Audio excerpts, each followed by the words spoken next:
Yo, this is Trinium Wars.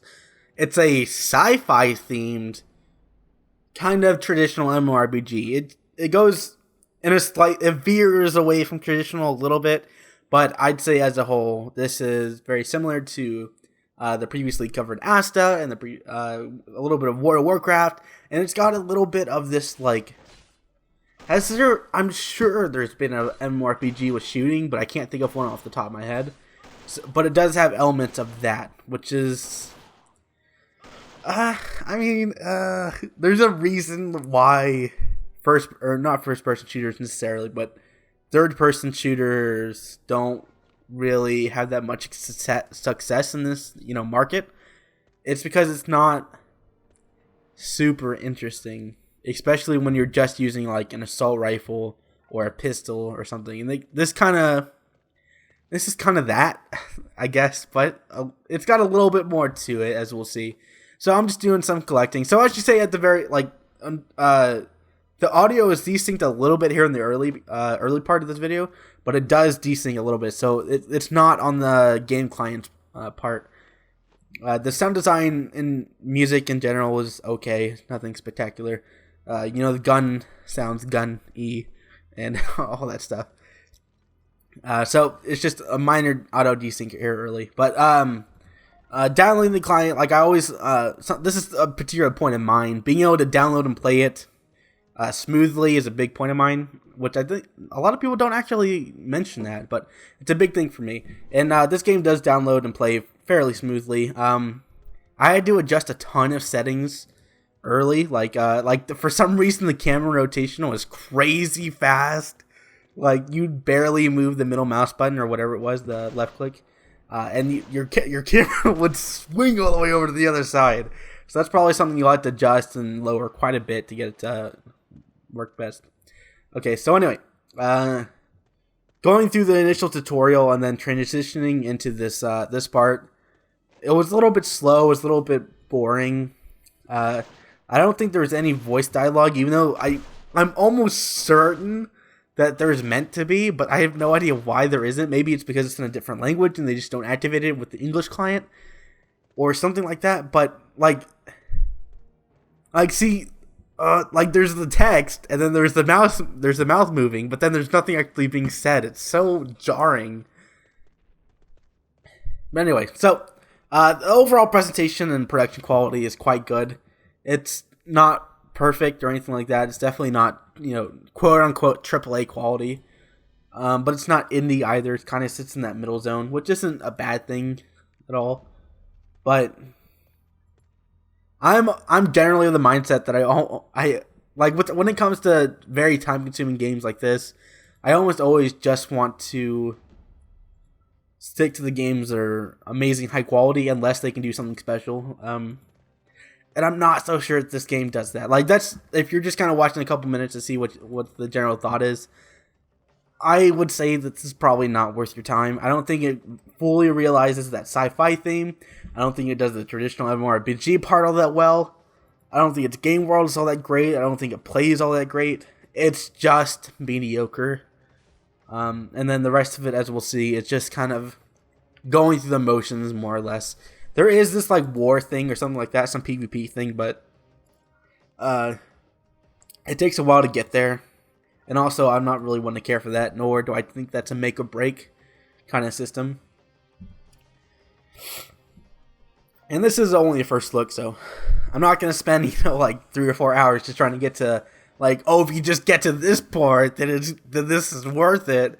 Unless it's crazy amazing, I'm not gonna waste my time with it. You know what I mean? But yeah, and I gotta stop saying but yeah. There's really not much to talk about this game.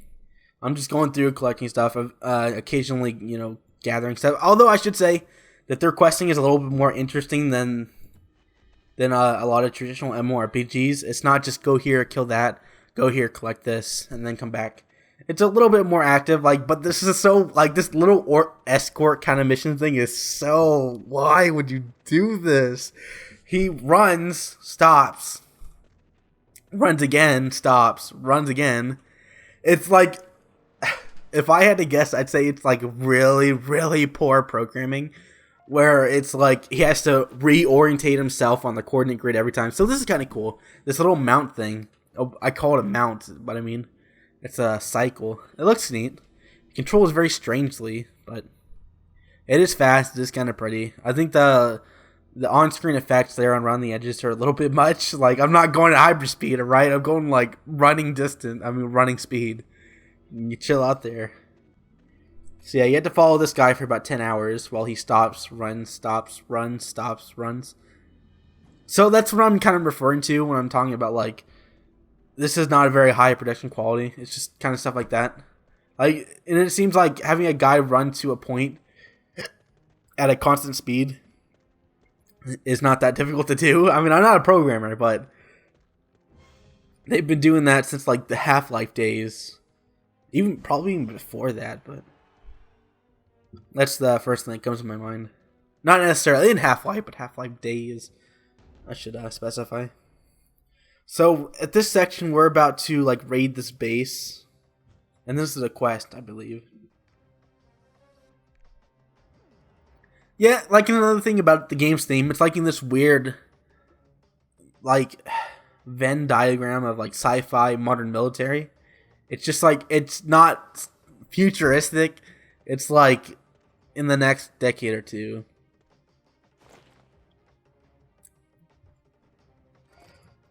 Yeah, but this game is not great. I would not suggest spending too much time on it. Thinking about if you want to play it.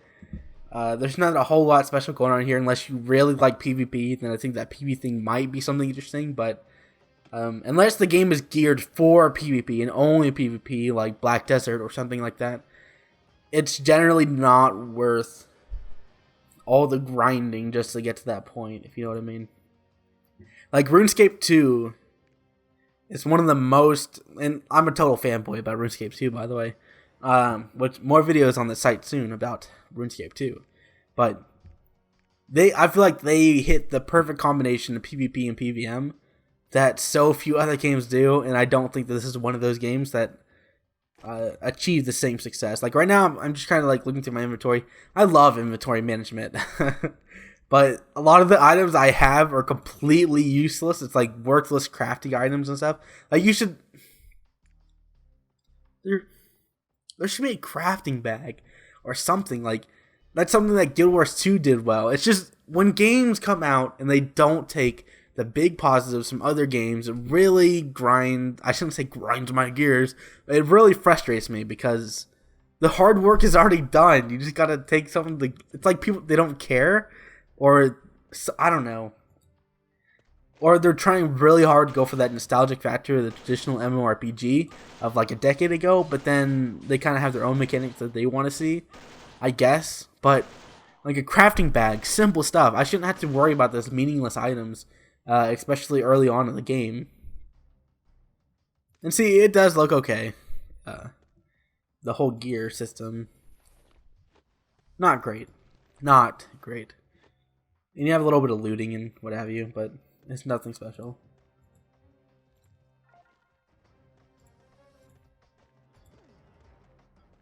Oh yeah, so we had to blow this stuff up or something. So it's a little bit more than just your traditional like I said earlier, it's a little bit more than just traditional. But it's not enough to warrant wanting to play. And the combat system was nothing special. I pretty much just aimed and clicked and then just stood there. I'm supposed to have like daggers or something, but I don't have that. And there's not a whole lot of abilities. Not even like, I feel like they should introduce some more abilities in the early game just to get you going, but they didn't. It's strange. Yeah. Not particularly worth your time. But that's it. Thanks for watching.